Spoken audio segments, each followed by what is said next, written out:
ಸಂಪುಟ ವಿಸ್ತರಣೆಯಾಗಿ ಶಾಸಕರು ಸಚಿವರಾಗಿ ಪ್ರಮಾಣ ವಚನ ಸ್ವೀಕಾರ ಮಾಡಿ 6 ದಿನಗಳು ಕಳೀತಾ ಬಂದರೂ ಸಹ ಇಲ್ಲಿಯವರೆಗೆ ಖಾತೆಗಳು ಹಂಚಿಕೆಯಾಗಿಲ್ಲ. ಸೊ ಹೀಗಾಗಿ ಖಾತೆಗಳನ್ನು ಫೈನಲ್ ಮಾಡುವ ಸಲುವಾಗಿ ಇನ್ನೇನು ಕೆಲವೇ ಕ್ಷಣಗಳಲ್ಲಿ ದೆಹಲಿಯತ್ತ ಮುಖ್ಯಮಂತ್ರಿ ಡಿ ಕೆ ಶಿವಕುಮಾರ್ ಅವರು ಪ್ರಯಾಣವನ್ನು ಶುರು ಮಾಡ್ತಾರೆ. ಖಾತೆ ಹಂಚಿಕೆಯ ಪಟ್ಟಿಗೆ ಅಂತಿಮ ಮುದ್ರೆಯನ್ನು ಹಾಕಿಸಿಕೊಳ್ಳುವ ಸಲುವಾಗಿ ಹೈಕಮಾಂಡ್ ನಿರ್ಧಾರವನ್ನು ತಿಳ್ಕೊಳ್ಳುವ ಸಲುವಾಗಿ ಮುಖ್ಯಮಂತ್ರಿಗಳು ಇನ್ನೇನು ಕೆಲವೇ ಕ್ಷಣಗಳಲ್ಲಿ ದೆಹಲಿಗೆ ಪ್ರಯಾಣ ಶುರು ಮಾಡ್ತಾರೆ. ಇವತ್ತು ರಾತ್ರಿ ಅಥವಾ ನಾಳೆ ಬೆಳಗ್ಗೆ ಹೈಕಮಾಂಡ್ ಅನ್ನು ಭೇಟಿ ಮಾಡ್ತಾರೆ. ಖಾತೆ ಹಂಚಿಕೆಯ ಕುರಿತು ವರಿಷ್ಠರ ಜೊತೆಗೆ ಅಂತಿಮ ಸುತ್ತಿನ ಮಾತುಕತೆಯನ್ನು ನಡೆಸ್ತಾರೆ. ಹೈಕಮಾಂಡ್ ಒಪ್ಪಿಗೆಯನ್ನು ಕೊಟ್ಟ ಬಳಿಕ ಯಾರ್ಯಾರಿಗೆ ಯಾವ್ಯಾವ ಖಾತೆ ಅನ್ನೋದನ್ನು ಫೈನಲ್ ಮಾಡಿದ ಬಳಿಕ ನಾಳೆ ಮಧ್ಯಾಹ್ನ ಅಥವಾ ಸಂಜೆಯ ವೇಳೆಗೆ ಯಾವ್ಯಾವ ಸಚಿವರುಗಳಿಗೆ ಯಾವ್ಯಾವ ಖಾತೆಯನ್ನು ನೀಡಲಾಗಿದೆ ಅನ್ನುವ ಅಧಿಕೃತ ಮಾಹಿತಿ ಪಟ್ಟಿ ಹೊರಬೀಳುವಂತಹ ಸಾಧ್ಯತೆ ಇದೆ ವೀಕ್ಷಕರೇ. ಸೊ ಒಂದು ಕಡೆ ನೋಡಿ, ಈಗ ತುಂಬ ಲೇಟ್ ಆಗಿದೆ.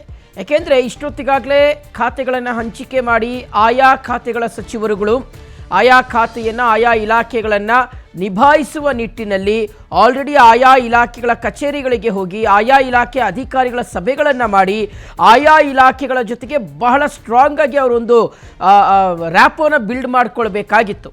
ಆದರೆ ಅದು ಲೇಟ್ ಆಗಿರುವಂಥ ಹಿನ್ನೆಲೆಯಲ್ಲಿ ಮುಖ್ಯಮಂತ್ರಿಗಳ ಮೇಲೆ ಒತ್ತಡ ಜಾಸ್ತಿ ಆಗ್ತಾ ಇದೆ. ಇದೆಲ್ಲದರ ನಡುವೆ ಅಸಮಾಧಾನಿತರನ್ನು ತಣ್ಣಗಾಗಿಸೋದಕ್ಕೆ ಮುಖ್ಯಮಂತ್ರಿ ಡಿ ಕೆ ಶಿವಕುಮಾರ್ ಅವರು ಕಸರತ್ತನ್ನು ಮುಂದುವರಿಸಿದ್ದಾರೆ. ಸಚಿವ ಸ್ಥಾನ ಸಿಗದಿದ್ದಕ್ಕೆ ಒಂದಷ್ಟು ಜನ ಶಾಸಕರೇನು ಕೋಪ ಮಾಡ್ಕೊಂಡಿದ್ದಾರೆ, ಅವರನ್ನು ಸಮಾಧಾನ ಮಾಡುವ ಪ್ರಯತ್ನ. ಇದೆಲ್ಲದರ ನಡುವೆ ಮಹಿಳಾ ಪ್ರಾತಿನಿಧ್ಯಕ್ಕಾಗಿ ಕೆಲವರನ್ನ ಸಂಪುಟದಿಂದ ಕೈ ಬಿಡಬಹುದಾದಂಥ ಸಾಧ್ಯತೆ ಇದೆ. ಮತ್ತೆ ಸಂಪುಟ ಸರ್ಜರಿ ಆದರೆ ಮತ್ತೆ ಅಸಮಾಧಾನ ಭುಗಿಲೇಳುವಂಥ ಸಾಧ್ಯತೆ ಇದೆ. ಒಟ್ಟಾರೆಯಾಗಿ ಹೇಳಬೇಕು ಅಂದರೆ ವೀಕ್ಷಕರೇ, ಡಿ ಕೆ ಶಿವಕುಮಾರ್ ಅವರ ವಿಚಾರ ಇದೆಯಲ್ಲ, ಅವರು ಸಂಪುಟ ವಿಸ್ತರಣೆ ಮಾಡಿರ್ತಕ್ಕಂತಹ ಗಳಿಗೆನೋ ಚೆನ್ನಾಗಿಲ್ವೋ ಅಥವಾ ಅದು ಏನಾಗಿದೆ ಏನೋ ಗೊತ್ತಿಲ್ಲ. ಆದರೆ ಯಾವ ಕಡೆ ಹೋದರೂ ಸಹ ಈ ಅಸಮಾಧಾನ ಅನ್ನುವಂಥದ್ದು ಮುಖ್ಯಮಂತ್ರಿಗಳಿಗೆ ಅದರ ಬಿಸಿ ತಟ್ಟಲಿಕ್ಕೆ ಶುರು ಮಾಡಿದೆ. ಓಕೆ, ಡೀಟೇಲ್ಸ್ ಕೊಡ್ತಾರೆ ನಮ್ಮ ಪ್ರತಿನಿಧಿ ಧ್ರುವರಾಜ್. ಈಗ ದೂರವಾಣಿ ಸಂಪರ್ಕದಲ್ಲಿ ಜಾಯ್ನ್ ಆಗಿದ್ದಾರೆ. ಧ್ರುವ, ಈಗ ಎಷ್ಟೊತ್ತಿಗೆ ಮುಖ್ಯಮಂತ್ರಿಗಳು ಡೆಲ್ಲಿಗೆ ಹೋಗ್ತಾರೆ? ಸೊ ಒಂದಷ್ಟು ಚೇಂಜಸ್ ಏನೋ ಮಾಡಬೇಕಂತ ಇದ್ದಾರಂತೆ, ಹೌದಾ, ನಿಜಾನ, ಅದು ಏನು ಸಾಧ್ಯ ಆಗ್ಬೋದು ಅಂತ? ಸಿಎಂ ಡಿ ಕೆ ಶಿವಕುಮಾರ್ ಅವರು ಸಚಿವ ಸಂಪುಟ ವಿಸ್ತರಣೆ ಆಯ್ತು, ಅದಾದ ನಂತರ ಖಾತೆ ಹಂಚಿಕೆಯನ್ನ ಮಾಡಬೇಕಾದಂತ ಅನಿವಾರ್ಯತೆ ಇಲ್ಲಿದೆ. ಮುಖ್ಯವಾಗಿ ಖಾತೆ ಹಂಚಿಕೆಯನ್ನ ಮಾಡಿಲ್ಲ ಅಂತ ಹೇಳಿದ್ರೆ ನಾಡ್ದು 13ರಿಂದ ಸೆಷನ್ ಕೂಡ ಶುರುವಾಗುತ್ತೆ.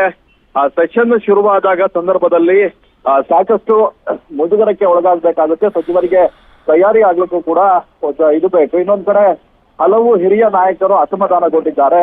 ಈ ವಿಚಾರಕ್ಕೆ ಸಂಬಂಧಪಟ್ಟ ಹಾಗೆ ಮಾತನಾಡಲಿಕ್ಕೆ ಡಿ ಕೆ ಶಿವಕುಮಾರ್ ಅವರು ದೆಹಲಿ ಯಾತ್ರೆಯನ್ನ ಕೈಗೊಂಡಿದ್ದಾರೆ. ಇವತ್ತು 5 ಗಂಟೆಗೆ ಸಿಎಂ ಲೈಟ್ ಅನ್ನ ಹಚ್ಚಿದ್ದಾರೆ ಅನ್ನುವಂತ ಮಾಹಿತಿ ಲಭ್ಯವಾಗಿದೆ. 7:50 ಸುಮಾರಿಗೆ ದೆಹಲಿಯನ್ನ ತಲುಪ್ತಾರೆ.